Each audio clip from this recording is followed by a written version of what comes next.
नमस्कार विद्यार्थी मित्रांनो, मॅथ्स एक्सप्लोरर या यूट्यूब चॅनलमध्ये आपणा सर्वांचं स्वागत.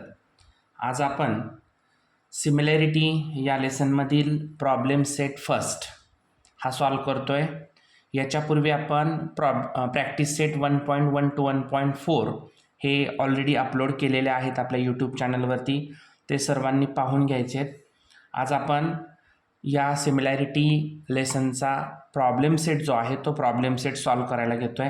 तर त्याच्यामधला पहिला क्वेश्चन आहे, question first, select the appropriate alternatives.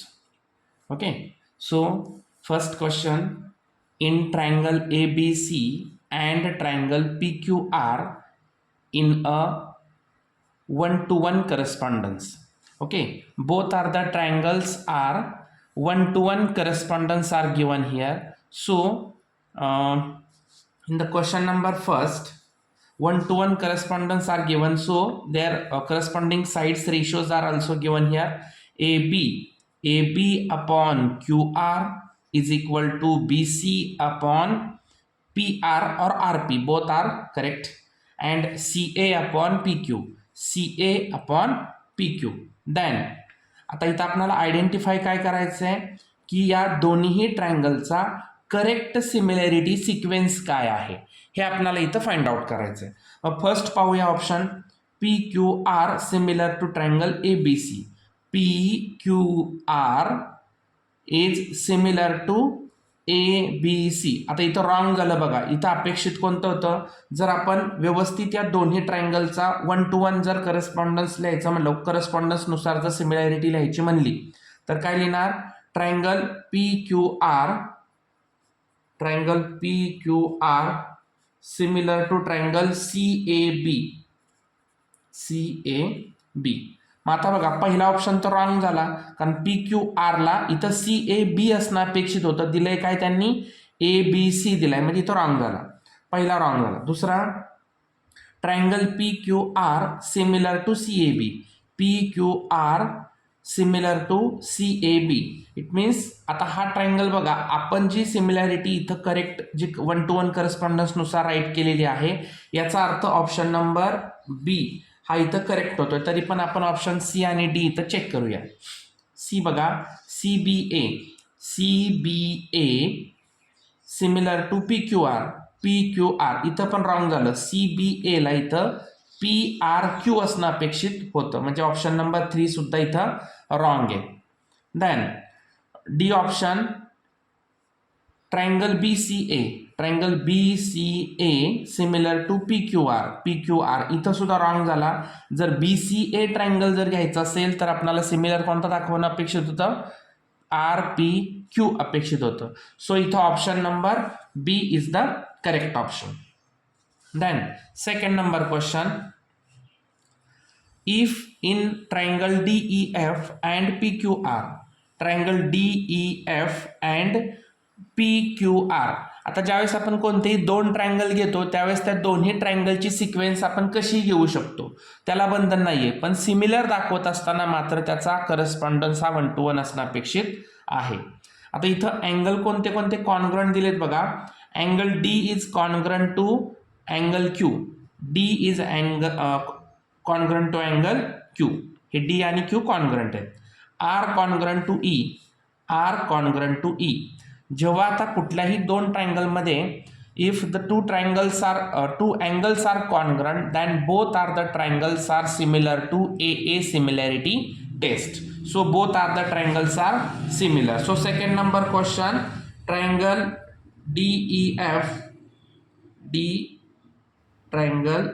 DEF is similar to triangle DEF similar to QRP. बघा, आता ह्या दोन्ही ट्रायंगल मध्ये आपल्याला हे दोन अँगल कॉन्ग्रंट असल्यामुळे आपण AA सिमिलॅरिटी टेस्ट नुसार हे दोन्ही सिमिलर झाले. ओके, सो आता then which of the following statement is false. आता हे खूप महत्वाचं, इथं विचारले काय त्यांनी, फॉल्स स्टेटमेंट विचारल्या काळजीपूर्वक. सो ऑप्शन नंबर आता 1 चेक करू आपण. DE upon PR पहिलाच रॉंग झाला. डीईला इथं क्यू आर असणं अपेक्षित होतं. DF upon P Q, DF upon P Q. इकडचा रेशो करेक्ट आहे पण पहिला रेशो इथं रॉंग झाला. बरोबर, बघूयात, चेक करू पुन्हा एकदा. EF आहे, sorry, EF upon P R पहिला बरोबर आहे, दुसरा DF अपॉन पी क्यू. याचा अर्थ पहिला जो पूर्ण ऑप्शन आहे तो करेक्ट आहे, ट्रू. आता ऑप्शन बी पाहूया. DE upon P Q, DE upon P Q. बघा, डीईला इथं क्यू आर असणं अपेक्षित होतं परंतु देताना इथं त्यांनी पी क्यू दिलेलं आहे, याचा अर्थ दुसरा फॉल्स आहे. तिसरा बघूया, C option. DE upon Q R, DE upon Q R, DF upon P Q, DF upon P Q. म्हणजे हा सुद्धा काय झाला, ट्रू. आणि ऑप्शन डी पाहूया. EF upon R P, EF upon R P, DE upon Q R, DE upon Q R. म्हणजे हा सुद्धा काय झाला, ट्रू ऑप्शन झाला. बघा, म्हणजे इथं आपल्याला विचारलं होतं which of the statements, which of the following statements is false. म्हणजे option number B is the correct option, means false statement. Then option question number 3. what is the question number 3? in triangle ABC, triangle ABC and triangle DEF, angle B and is equal to angle E. B and E are equal. F and C, F and C also equal here, and AB is equal to 3DE. म्हणजे बघा, हा जो AB आहे तो या DE च्या 3 times आहे. Okay, मग जर आता लक्षात ठेवा, कोणतेही दोन ट्रायंगल जर इथं दोन ट्रायंगलमध्ये दोन अँगल जर कॉन्ग्रंट दाखवले असतील तर ते दोन्हीही ट्रायंगल हे ए सिमिलॅरिटी टेस्टनुसार सिमिलर होत असतात. आणि हे दोन्ही सिमिलर झाल्यानंतर कंडिशन इथं काय दिली की या डीईचं जी काही वन साईड आहे ती या ए बीच्या म्हणजेच ए बी हा डीईच्या 3 टाइम्स आहे. मग जर ती एक साईड जर 3 टाइम्स असेल तर अदर 2 सुद्धा त्याच्या इतर दोन बाजूंच्या करस्पॉन्डिंगली काय असणार आहेत, 3 टाइम्सच असणार आहेत. आणि दुसरी गोष्ट इथं विचारले काय बघा, आता हे दोन्ही ट्रायंगल सिमिलर तर झाले परंतु हे दोन्ही ट्रायंगल कॉन्ग्रंट होऊ शकतात का, नाही. कारण कॉन्ग्रन्सीमध्ये आपण पाहिलेलं होतं, मी या लेसनच्या स्टार्टिंगलाच तुम्हाला या कन्सेप्ट क्लिअर केल्या होत्या. कॉन्ग्रंट ट्रायंगल म्हणजे both are the triangles their shape and size are same. In similarity or in similar, their shape is same but their size is not same. These are the two statements is very important when we have identify the congruency and similarity. Okay, congruent triangle, again I have repeat here, both shape and size are same but in similarity their shape is same but their size is not same. आता इथं आपण हे दिलेले जे काही statements आहेत त्या statements मधील आपल्याला ट्रू स्टेटमेंट जे आहे ते आयडेंटिफाय करायचे. बघूयात. First, the triangles are not congruent and not similar. आत्ताच मी सांगितलं ज्या अर्थी हे दोन अँगल कॉन्ग्रंट दिलेले आहेत त्या अर्थी हे सिमिलर तर आहेत. बरोबर, याचा अर्थ पहिलं स्टेटमेंट काय आहे इथं, रॉंग आहे. पहिलं स्टेटमेंट काय दिलेलं आहे, पहिलं स्टेटमेंट इथं रॉंग आहे म्हणजेच फॉल्स. दुसरा ऑप्शन पाहूया. The triangles are similar but not congruent. बरोबर आहे, मी आत्ताच तुम्हाला सांगितलं हे दोन्ही ट्रायंगल सिमिलर आहेत पण कॉन्ग्रंट नाहीत. त्यांचे शेप समान आहेत पण त्यांची साईज समान नाहीये, म्हणून इथं ते काय नाही आहेत, ते कॉन्ग्रंट नसल्यामुळं आणि सिमिलर असल्यामुळे हे स्टेटमेंट इथं ट्रू स्टेटमेंट झालं. सी ऑप्शन चेक करू. The triangles are congruent and similar. बघा, बोथ द ट्रायंगल सिमिलर आहेत परंतु कॉन्ग्रंट आहेत का, नाही. पण इथं देताना दोन्ही दिलेले आहेत तर इथं सी ऑप्शन फॉल्स आहे. आता D, none of the statements above is true. नाही, तर इथं आपण बघितलं स्टेटमेंट नंबर 2 जे आहे ते ट्रू आहे, याचा अर्थ ऑप्शन नंबर डी हे फॉल्स झालं. म्हणजे ऑप्शन नंबर 2 जो आहे तो आपला इथं करेक्ट ऑप्शन झाला. म्हणजेच हा ट्रू स्टेटमेंट इथं झालेलं आहे म्हणून हा ऑप्शन करेक्ट आहे. Then question number 4. Question number 4 काय दिलाय पाहूया. In triangle ABC and triangle DEF are equilateral triangle. Area of triangle ABC as to area of triangle DEF is equal to 1:2. या दोन्ही ट्रायंगलचा जो एरियाचा रेशो आहे तो आपल्याला 1/1:2 दिलेला आहे. If AB is equal to 4, what is the length of DE. AB जर 4 दिले असेल तर DE फाइंड आउट करायचं. नेहमी लक्षात ठेवा, ज्यावेळेस कोणत्याही दोन ट्रायंगलच्या एरियाचा रेशो दिलाय आणि कोणत्या तरी एका साईडची जी काही मेजरमेंट आहे ती दिली आणि त्याच साईडचा करस्पॉन्डिंग साईड आपल्याला जर विचारली असेल तर आपण कोणत्या थिअरमनुसार सॉल्व्ह करणार. Theorem of areas of similar triangle. चला तर आपण इथं आता सॉल्व्ह करून दाखवूयात हा क्वेश्चन. क्वेश्चन काय दिलाय बघा, मी इथं सॉल्व्ह करायला घेतोय.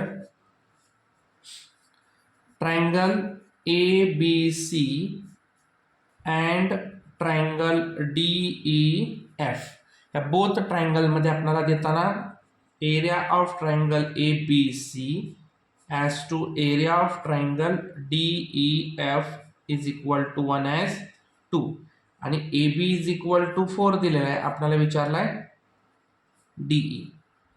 ओके, आता आपण इथं लिहायचं from theorem of areas of similar triangle. Okay, मग काय होणार. Therefore area of triangle ABC upon area of triangle DEF is equal to. आता देताना साईड AB दिली आपल्याला, म्हणजे इथं ABचा स्क्वेअर अपॉन DEचा स्क्वेअर. ओके, आता रेशो दिलेला आहे ABC आणि याचा 1/2. AB साईड दिलेली आहे 4चा इथं स्क्वेअर अपॉन DEचा स्क्वेअर. आता इथं 4चा स्क्वेअर येणार 16 आणि क्रॉस मल्टिपल करून घेऊया. बघा 1 इंटू DEचा स्क्वेअर इज इक्वल टू 4चा स्क्वेअर 16 इंटू 2. आता हे 1ने इथं मल्टिपल केलं तर इथं काही फरक पडत नाही. So DE is equal to ह्यातलं स्क्वेअर गेला तर याला आलं स्क्वेअर रूट 16 इंटू 2. 16चा स्क्वेअर रूट निघतंय 4, पण 2चं निघत नाही म्हणून हे 2 तसंच ठेवलं. So DE is equal to काय मिळालं इथं answer 4/2. 4/2 option number D. Take screenshot. Then question number 5. What is the question number 5? In question number 5, multiple choice 5th. So, what is the question? In figure 1.71, segment XY parallel segment BC. Segment XY parallel segment BC. Then which of the following statements is true? First of all, when we have observed the figure, which statements are used here? Which theorem is used here? BPT theorem, because the segment is parallel to third side of a triangle. Okay, ज्यावेळेस आपण BPT theorem पाहिलं, काय theorem मध्ये सांगितलेलं आहे, when the any segments is parallel to third side, then this segment is equally divided by the remaining two sides. म्हणजे इथं काय येणार AX upon XB is equal to AY upon YC. मग आता पाहूया या 4 ऑप्शन पैकी कोणतं स्टेटमेंट इथं करेक्ट होतंय. AB upon AC. AB upon AC is equal to AX upon AY. बघा AB upon AX is equal to AY upon YC. ठीक आहे. सेकंड ऑप्शन बघूया आता पहिल्यांदा AX upon XB. AX upon XB is equal to AY upon AC. इथं wrong झालं. इथं AX upon XB दिलेलं आहे, तर इथं AY upon YC होणं अपेक्षित होतं, पण इथं रॉंग आहे. म्हणजे ऑप्शन नंबर इथं सेकंड जो आहे तो रॉंग आहे. पहिला ऑप्शनच आपल्याला इथं करेक्ट वाटतोय, पण तरी चेक करूया आपण. पहिला ऑप्शन इथं क्वेश्चन नंबर 5 मधला मला पहिला ऑप्शन करेक्ट वाटतोय, दुसरा तर रॉंग आहेच. तिसरा चेक करू. AX upon YC. AX upon YC हे तर रॉंग आहे. डी ऑप्शन बघा A B upon Y C, A B upon Y C हे सुद्धा रॉंग आहे. याचा अर्थ option number 1 is the correct option. ठीक आहे. Then question number second. आता क्वेश्चन नंबर सेकंड सॉल्व करत असताना इथं आपण मल्टिपल चॉईसचे क्वेश्चन सगळे सॉल्व केलेले आहेत. आता राहिलेले जे क्वेश्चन्स आहेत आपण नेक्स्ट व्हिडिओमध्ये घेऊया. आणि या चॅनलवरती आपण जर नवीन असाल तर या चॅनलला लाईक करा, म्हणजे तुम्हाला हे सर्व क्वेश्चन्स जे आहेत ते सर्व क्वेश्चन्स तुम्हाला या यूट्यूब चॅनलवरती पाहायला मिळतील. चॅनलला लाईक करा, सबस्क्राईब करा आणि बाजूच्या बेल आयकॉनवरती क्लिक करा, म्हणजे सर्व व्हिडिओज तुम्हाला पाहायला मिळतील. धन्यवाद.